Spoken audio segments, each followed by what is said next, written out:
We saw quite a bit of action in the markets.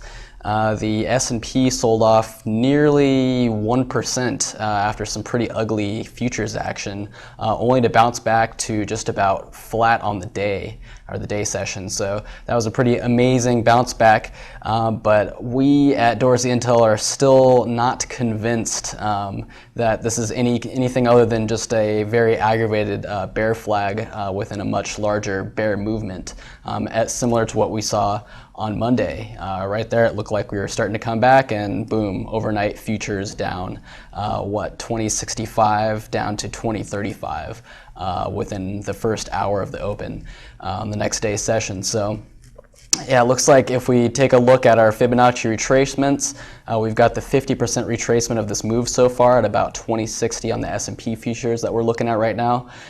We had a big sell signal several days ago, and that sell signal still stands, as well as having momentum. Right now, the RSI is indicating about 47 and having peaked out at 48. So really nothing.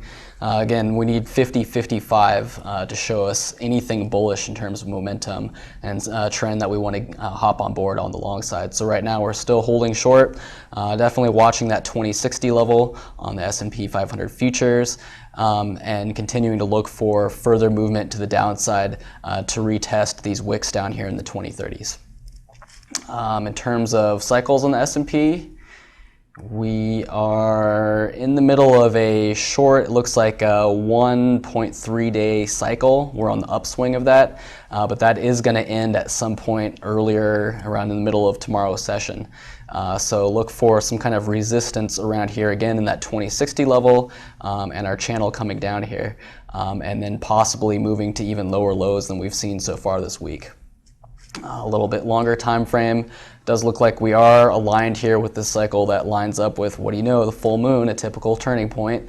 And this guy does not bottom out until much later, the 16th, 17th, 18th, 19th. So going into options expiration, it does look like we're going to have some negative pressure in terms of the cyclicality.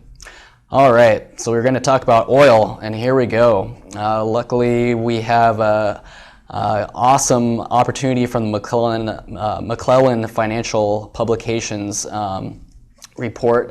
McClellan himself sent an email saying, hey, yeah, it's okay, go ahead and use my latest article. Check out his site on mcoscillator.com.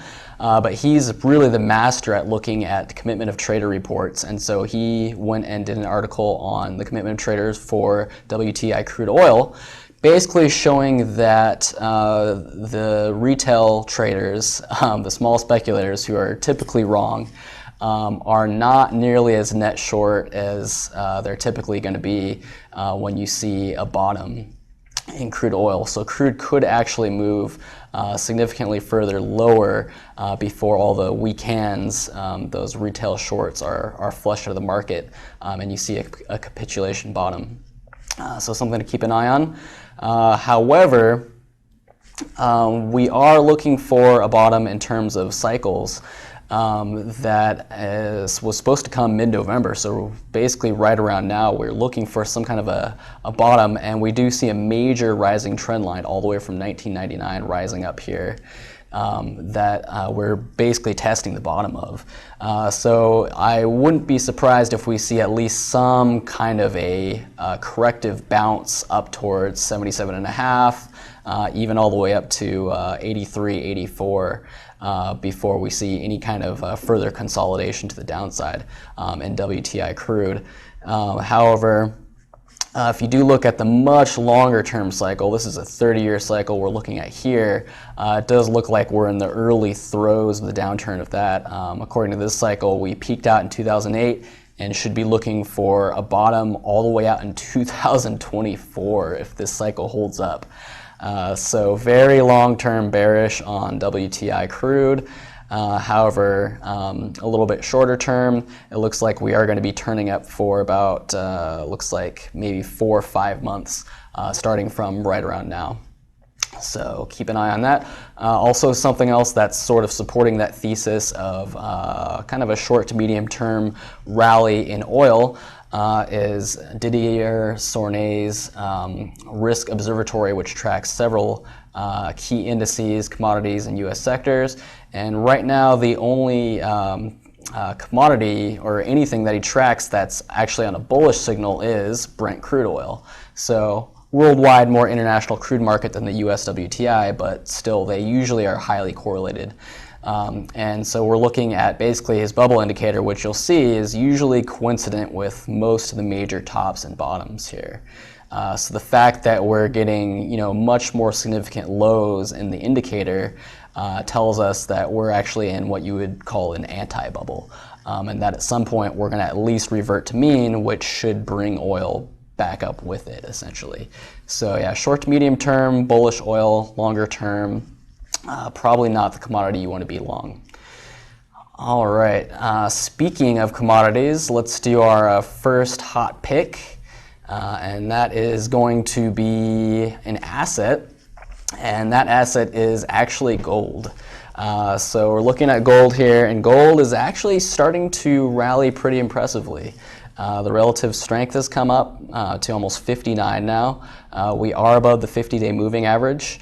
And what I'm looking for is something that's providing us with value. So I want to see that it's got the momentum to the upside, it's above that 50-day, but it's also been lagging other assets. And as you'll see with most of these other assets, the quarterly performance is well above 4 or 5%. Whereas with gold, it's still down 1.7% on a quarterly basis. So you definitely got room for some convergence between gold to the upside, converging with the performance of other assets. And if we want to compare gold against U.S. equities, since that's the typical trade-off, we see the gold SPY ratio chart actually broke out and gave us a big buy signal here just yesterday on 12/8. So momentum is to the upside. The RSI is just about to clear that key threshold of 55. Green Ichimoku phase is coming up here, even though we may, with the Ichimoku phases, usually, here we go. We want to measure about 16 bars, and that's when you really know you're going to be in the bullish meat of that phase. So it could be closer to the end of the month before we really see SPY start to, or the S&P 500 start to outperform. Gold outperformed the S&P 500 in a very big way, but it looks like that turn has just begun. So if you're more into a risk-hedged play, this would be a play where you would be either buying more gold than S&P 500 or U.S. equity exposure in general, or if you're very aggressive, you would be leveraged buying gold and leveraged shorting the U.S. equities. So interesting trade there, but the asset pick of the week, we'll say, is gold. And gold in terms of S&P 500 or US dollars, take your pick. All right, moving onward, we're going to look at how to play volatility. And this will lead us into our stock pick of the week. But an interesting comparison you can do is looking at the realized volatility of any particular ticker, stock, asset, index, whatever you want, looking at the weekly realized volatility versus the monthly realized volatility. And so I've got a spreadsheet here of about 100 of the top symbols in terms of weekly volatility. They all had very high realized volatility over the last week, and then basically compared that ratio with the monthly volatility as a divisor. And so we're looking at basically the top ratios in that respect. So high weekly volatility divided by monthly volatility, so high relative volatility in terms of time. And our top picks here are, looks like Louisiana Pacific, biotech company, Nielsen, Sallie Mae, surprisingly, even though I would definitely steer clear of them because it looks like they have a very high debt to equity ratio of 7. Usually anything over 0.5 is already a stinker. But as far as some of our key fundamental values that we want as well, would be something with a low peg below 1, which we have here, with high max 0.54. It's got a high dividend, 3.2%, so it's paying out definitely more than the 10-year U.S. Treasury, but competitive also with the 30-year long bond, and also return on equity of 15%, so that's pretty solid. and also key low debt to equity, 0.24 there. So it looks like Himax is going to be our stock pick of the week. Take a quick look at the chart, and it is a good looking formation. Looks like as long as we can confirm this breakout above this descending trend line, somewhere around, looks like 8.4, that could be a major breakout, because at this point the stock is already above its 20 and 50-day moving averages, just needs to push through that 200-day moving average on some good volume to confirm that breakout. So definitely check out Himax. They do semiconductors, and do your own due diligence. But yeah, it looks like even today was a huge day for them. So maybe look for a little bit of a pullback back towards that 50-day moving average, and then Himax looks like the way to go. Okay, another interesting resource for doing basically an actual options volatility comparison, which is, in my opinion, a much more nuanced way of doing it, because you want to be able to look at your historical volatility, and the options markets are the perfect place to do that, because that's exactly what people are doing, is hedging their risks via options. So just to give you an example, we'll look at the SPY ETF for the S&P 500, and over a 600-day period, we're seeing here that our implied volatility is in the 7th percentile. So out of 100% being as volatile as options have ever been, and 0% or 1% being the least volatility, we're at the 7th percentile. So very low actual volatility in the SPY, and this is as of last Friday, so fairly up to date. But you can also see kind of historical volatilities over here.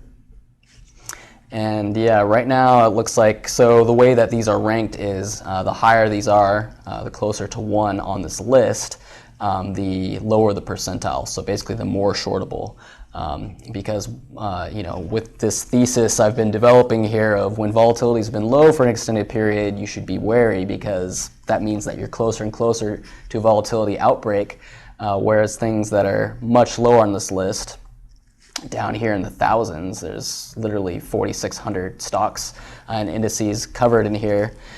So we could take a quick look at where Himax rates in there, and 1035, so not bad. It's down in the 12th percentile. Again, this is a little bit out of date information, but on a relative basis, it's a better pick for how vulnerable it is to a volatility outbreak than SPY. But let's take a look at just the big indices really quickly here. XLP, which we were talking, or sorry, XLV, the services which we were talking about, down at 2,300 in the 42nd percentile.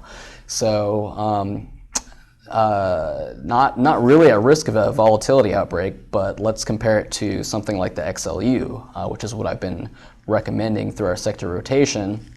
A little bit better here, 50th percentile. So that's usually a pretty safe place to say, hey, this stock is probably going to stabilize, and usually when stocks are stabilizing and volatility is declining, that means that they're rallying. So XLU looks like a great bet. The staples, which according to sector rotation are going to assume the most weakness from energy. Staples, here we go, 934. So the S&Ps were in the 700s, XLP is in the 900s. So it does look like it's moving into a position where volatility is going to be an issue. And let's just do one more that I've been keeping an eye on, the industrials, the XLI, and it looks like those are in the 2000s, so not much of an issue there. So looks like as far as our asset of the week, that is going to be XLU. The formation looks pretty good. We're just basically in a rising triangle, potentially a rising ascending wedge, but it looks like that's not going to be an issue for quite a while. We're still close enough to the 50-day moving average for it to be a buy. Usually anything more than 5% above the 50-day moving average, you want to give it some time to consolidate back toward it. And all the moving averages are rising, so we're in good shape here. Plus you get yourself a nice 3.2%